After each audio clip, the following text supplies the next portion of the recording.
تاسو ګورئ خنسونو پښتونخوا، زه یم مصطفی کمال. دې وخت کې د صوابۍ په فرمولو کلي کې موجود یم او پرون چې کوم سانحه شوې ده په باجوړ او دارنګې بونیر کې کم طوفاني باران شو، د هغې نه پس کم سیلاب راغلی دی او هغې سیلاب سره کم تباهکارۍ چې شوي دي، خلک چې نه ډېر زیات وړي شوي دي، زخمي شوي دي، کورونه ځانډلي شوي دي، وفات شوي ډېر خلک دي. دې وخت کې د فرمولو د خیر ښېګړې تنظیم روان دی او هغې د هغې لپاره د خوراک انتظام کړی دی. د هغې چیرمین ما سره موجود دي، په دې اړه باندې به خبره کوي چې دوی بونیر ته کم ته ځي او دوی د خوراک څه سامان چې نه هلته وړي.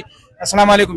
وعلیکم سلام. ستاسو ډېره مننه چې دلته پر راتګ تاسو ته هرکلي وایو او فرمولو ښېګړې تنظیم سره مونږ چې دی نو ملګرو سره کوګا ښېګړه تنظیم دی، هغې سره مونږ پرون رابطه وکړه. پیر بابا کې ملګري هغوی سره خو رابطه وکړه پرسنل کې.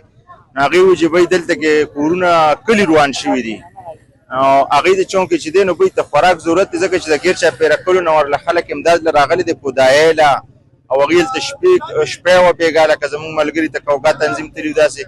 نو مونږ دا فیصله وکړه تنظیم بېګا مونږ هنګامي اجلاس راوغوښتو او مونږ پکې بېګا ته شپې دا فیصله وکړله چې بی مونږ دې له خوراک نه مونږ یو څلور دیګه پخ کړي دي تروجو او دا پارسلې خو راغستې دي، اوبه خو راغستې دي او کاخۍ بیلچۍ خو راغستې دي او دا چې څومره ملګري نه دا 2 ډاټسنې مونږ کړي دي او ورسره یو ګاډی د موټرو مونږ دا دې باندې ځو چې بی که زمونږ ته لاس وخو خدمت هم کو دا راشن چې کم دی دا هم هغې ته رسو.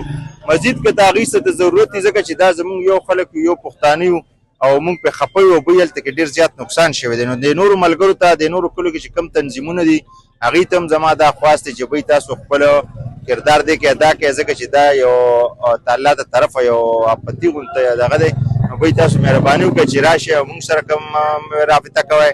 نو بی رابطه وکړئ کینې ډایرکټ پیر بابا ته به مونږ ځو. ته پیر بابا کې هلته زمونږ ملګري دي، د بونیر چې کوم زمونږ ته واړه تنظیمونه دي هغې هلته کې زمونږ سره په رابطه کې دي.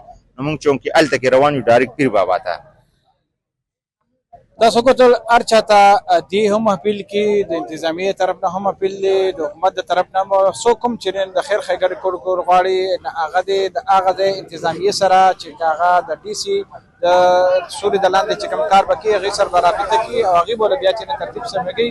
په دې وخت کې د خیر ښېګړې فرمولو ټیم روان دی او ځان سره سامان وړي د خوراک دپاره او نور د هغې چې کوم ضرورتونه دي د هغې دپاره دې وخت کې د دې ځای نه وځي.